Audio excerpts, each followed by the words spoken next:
Great rewards don't wait, so why should you? Through the Invigor Book and Buy Grower program, you could earn a $30 per bag rebate when you book all of your Invigor hybrid canola by November 14th. Talk to your retailer. Terms and conditions apply.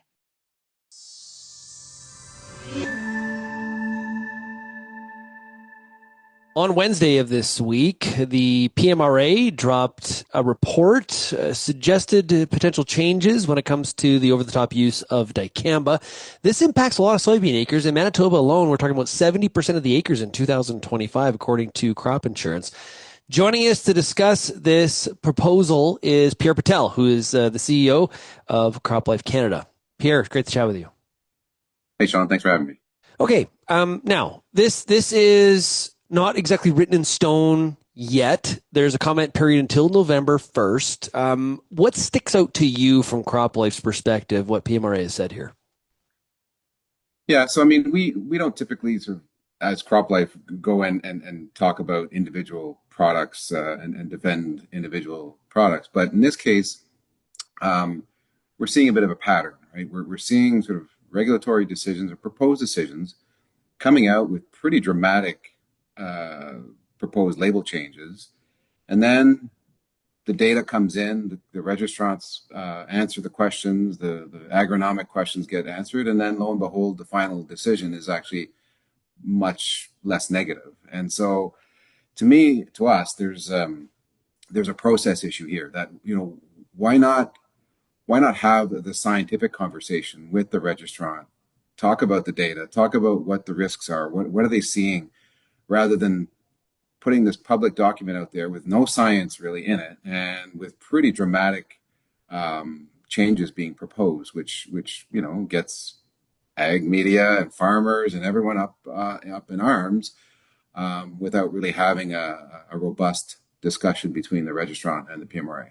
So how is that happening? Because I know that members of yours have GR people, in some cases multiple, that they're talking to government about, these kinds of issues and others in their scope.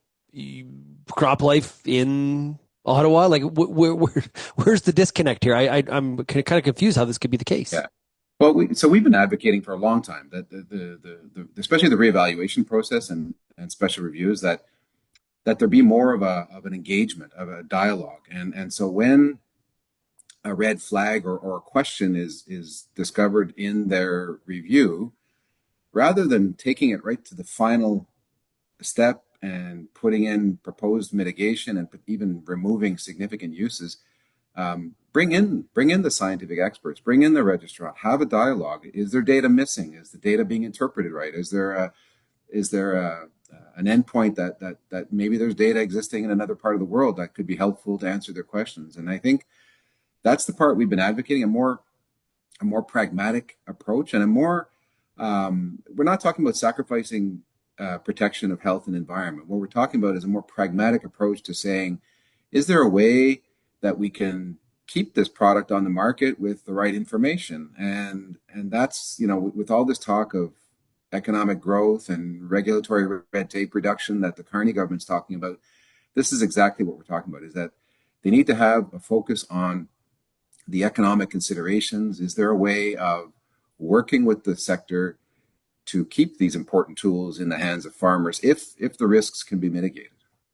Yeah, farmers concerned about weed resistance. Dicamba is one of those tools. I was talking to a Manitoba farmer earlier today, and he said, listen, I use glufosinate for my canola. I use glyphosate resistant or tolerance for my corn. And when it comes to beans, I'm using dicamba. So this is not, if I wasn't able to use this tool to its fullest extent, that really puts me in a bind from a weed resistance. And that reduces that productivity, that reduces that profitability, because weeds rob you of yield. And there's not as many tools in the toolbox as we would like at this point.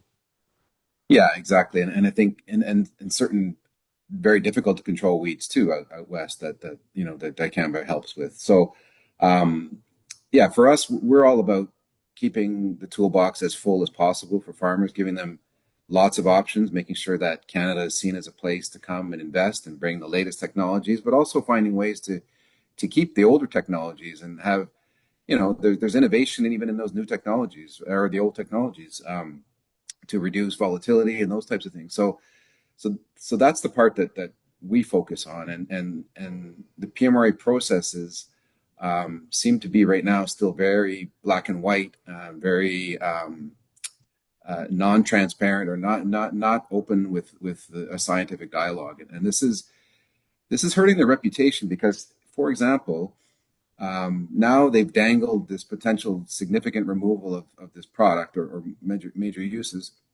So many of the anti-pesticide activists will be rejoicing, and then in a year or two, if the science shows them that, oh, okay, the uses are fine, then it looks like they've had a reversal of their decision and sort of backtracked on a decision. So it makes them look bad. It creates angst amongst the grower community. It creates lack of trust and confidence with the NGO and public, and it's no one benefits from these types of approaches. And you mentioned this earlier when we talk about competitiveness. We're in a time period where there's a lot of talk about red tape reduction. This is not in line with that. And another area where on the competitiveness file that I thought of right away is this is not exactly regulatory harmonization. And EPA has been, pretty aggressive on addressing some of the dicamba concerns. They are looking to go back to over-the-top application in 2026. I looked and compared at some of the differences across the categories. This is what PMRA is suggesting here is a lot stiffer than they would be doing in the United States, which is not a harmonization issue, like a factor at all. No, and frankly, I don't know. I mean, they talk about some incident reports here in Canada, but I don't know the extent of those here versus in the South, where they had Lots. very different climate and different pressure for that type of drift. But yeah, I mean, I think for us, it's the science has been looked at. There's a lot of data, a lot of discussion going on in the U.S. So is that dialogue even happening between PMRA and EPA? We're not sure. So comment period. So what it goes till November 1st. So what happens in this space? You live in this space a lot.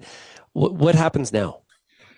Well, I mean, the registrants of the product will be looking for much more than what's in this document. They need to see the actual science, the actual risk assessments, in order to really provide useful information. This document is just very high level and talks about potential risk and hypothetical risk. It doesn't really get to the heart of what the issue is, and so that's what the registrants will likely be doing, is trying to get the more robust scientific parts of the assessment to have a dialogue with PMRA. There'll probably be stakeholders, groups that use this technology will be encouraged to provide input to PMRA to give them some context about in terms of resistance management, or in terms of not having alternative products, proper weed management, and so giving them that perspective of the trade-offs and the potential consequences of not having this tool. I think that will be during this comment period. But I think the main thing is really the scientific dialogue, which, like I said, should have been happening before they went public with this type of document. So, Pierre, I just want to circle back on that. I'm assuming there has been dialogue, though, between the registrants and PMRA, or are you saying not at all, or so there? Enough? What I've been told is that some data were submitted as requested, and then it was a black box and no further dialogue up until a heads up call this past Friday to say, hey, this is coming out on Tuesday or Wednesday, and high level, here's what's going to be in it, but no advance copy, no dialogue. It's their product. It's their data. It's their science. You think, and it's not about circumventing any sort of public consultation. Is that there's an evaluator and a data submitter, and they should be having dialogue and discussing what's the interpretation. Is there missing data? Is it? And that's the part that will happen, but should have happened already. Pierre, thanks a lot for joining us here today. I really appreciate it. Look forward to our next chat. My pleasure. Thank you.